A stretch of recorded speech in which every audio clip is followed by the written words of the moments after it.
There's a couple of 100 million cases a year in tropical countries. And of course, the main risk to travelers is when they go to a tropical country and are exposed to the disease and bring it home with them. All right, welcome back inside our proactive newsroom. Joining me now is Jeff Dow. He is the CEO of 60 Degrees Pharmaceuticals. And Jeff, it's good to see you. How are you? Great, Steve. It's very nice to meet you. Thank you for the opportunity.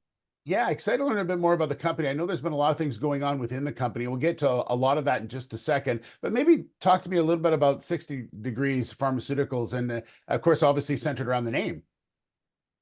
Yeah, so 60 Degrees is a NASDAQ listed a pharmaceutical company. We're focused on developing new treatments to prevent and treat infectious disease.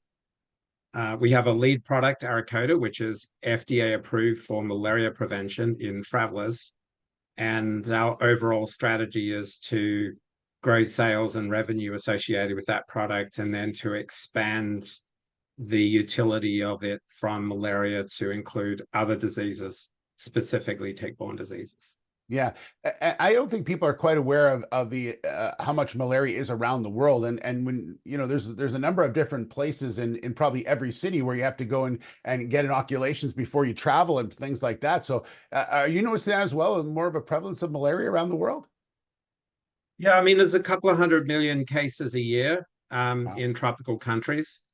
And of course, the main risk to travelers is when they go to a tropical country and are exposed to the disease and bring it home with them. So in the US and many other countries, the CDC recommends the use of chemoprophylactic antimalarials to prevent contracting malaria. And most of the cases you see in returning travelers are folks that didn't comply with the recommended medications or didn't take the medications for various reasons. Yeah, I know that a big part of the company is research and development, and sort of as you mentioned, trying to move to the next stage with a number of different things that you're doing. That includes clinical trials. I know that you've recently been able to enroll some patients into a clinical trial. Can you talk to a bit about that part of the company? Yeah, sure. So historically, we come from a very strong R&D focus. I led the R&D team that was successful in getting Arakota approved for malaria. Um, After we launched the product, or I should say, really, we put the product into the US supply chain just prior to the pandemic. Hmm. And so there was, naturally a bit of a drop off in focus on the malaria indication during the pandemic.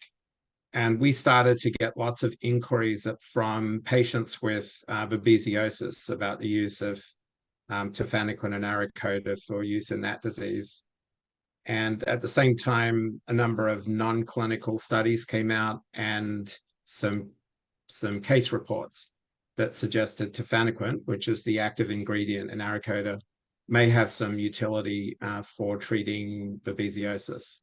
So that was really the trigger and motivation to stand up a series of 3 clinical trials focused on babesiosis. The study you referred to is our first study. It is in patients with severe babesiosis who are hospitalized. We're partnering with Yale, Rhode Island Medical Center, and Tufts Medical Center to execute that clinical trial. Standard of care is an off-label combination of azithromycin and atovaquone. Um, and that combination usually results in the patient getting over their symptoms, except in 2 cases. One, if they're immunosuppressed with relapsing disease. And Hmm. secondly, it takes a long time to get over the symptoms of babesiosis. And our hope is that by adding our product on top of standard of care, we'll be able to improve both the response to the disease, make that faster, and then also improve or speed up the parasite clearance of the organism that causes babesiosis, called Babesia. Yeah, and you've been able to get a designation from the FDA that allows you to sort of fast track the work that you're doing as well. And I think after the pandemic, the FDA is more inclined to move in this direction in order to get things to market a lot quicker. So can you talk about that part of it and just that sort of that, I guess it's a bit of a shift for the FDA. So I can't comment on, the overall emphasis on FDA various things. That's obviously their prerogative. Sure. All I can say is, in our case, the agency have been very helpful and supportive of our efforts in babesiosis, which of course is a highly neglected disease with actually no FDA approved treatments. And so the agency has been responsive to that. And of course, that's partially reflected in it being an orphan disease. And we were very grateful to receive orphan status earlier in the year. And that does come with a series of, financial benefits if we were in the fortunate position to be able to prove efficacy and continue the dialogue with the agency. Yeah. Well, we look forward to hearing more about that for sure. We should also mention you recently had your 2024 Q2 revenues out, and it showed a doubling of those revenues. It sounds like things are really progressing well with the company, Jeff. Yeah, so we've been delighted to have some pretty substantial revenue growth relative to last year. And the last 2 quarters, we've posted a small profit, which is showing that we're heading in the right direction.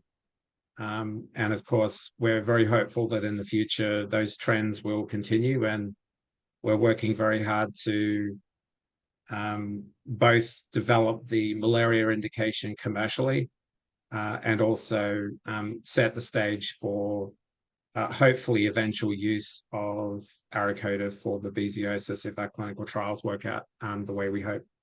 Yeah. So is that the focus then moving forward into the fall, is to concentrate on stuff that's already underway, or is there other things that you want to be focusing on also? As Steve, as you know, it's a very difficult market for biotechs right now, and so raising money is very challenging. So at least for the time being, we're focused on those 2 core activities of the company, which we feel we can make the most progress on. So continuing the commercial development for malaria, and then successfully executing on the small and focused clinical trials, which we're undertaking at the moment. Yeah, prudent way of going for sure. Jeff, thank you so much. Good to catch up with you. Very important work that you're doing, and we appreciate your time today. Thank you. Steve, thanks a lot, and I hope to talk to you in the future. I look forward to it. We'll be following your story for sure. Jeff Dow, the CEO of 60 Degrees Pharmaceuticals.